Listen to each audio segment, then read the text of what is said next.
I love teachers, okay? So chances are you have memories of that one teacher who left a lasting impact on your life. Bill Smoot, we'd like to welcome him. He is the author of Conversations with Great Teachers. He joins us this morning with this book that really examines what makes an exceptional teacher. Bill, good morning and thanks for being here. Thanks for having me. I remember mine. Her name was Mrs. Carter. I'll never forget her for the rest of my life. And you're right, because everybody will have that teacher that is just exceptional. So what makes a teacher exceptional? Well, I mean, I think you're right, and one way to describe this book is that I went out to find 51 Mrs. Carters. In that sense. You know, I think there were a number of things that the great teachers had in common. One is a sense of passion about what they do. Another is a sense of calling. There was a first grade teacher in Minnesota whom I asked, why did you choose teaching? And she paused a minute and said, I think teaching chose me. And so that was another thing they all had in common, a sense that it was in their soul to teach. This is what they were put on the earth to do.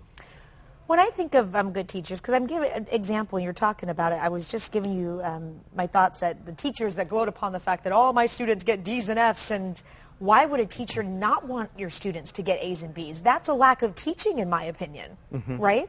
Yes.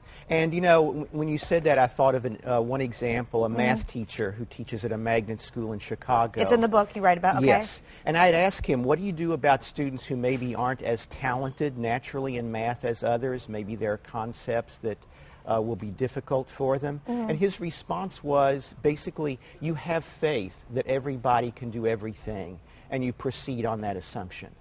And I think that was true of all of the teachers. I mean, their assumption is that their students can learn it, and that's the prize on which they have their eyes. Well, here's the proof. I know I took algebra, I got an F several times, and I met a good teacher, and I got an A+, and aced it. That's the difference between a good teacher and a teacher that doesn't teach. That's well said. Okay, in your research, you also see, or you talk about a difference between teachers that are in affluent neighborhoods compared to low income. What did you find there? Well, I mean, I think that's an important factor, and often I think what today gets discussed as problems in American education is really masking the fact that we still have tremendous problems of inequality.